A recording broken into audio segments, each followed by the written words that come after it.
The hardest people to believe in you are often the people who know you best.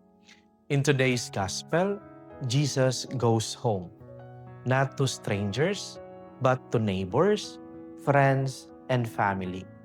They listen to him, but instead of believing, they say, "We know him. He is just a carpenter." And because they refuse to believe, miracles stopped.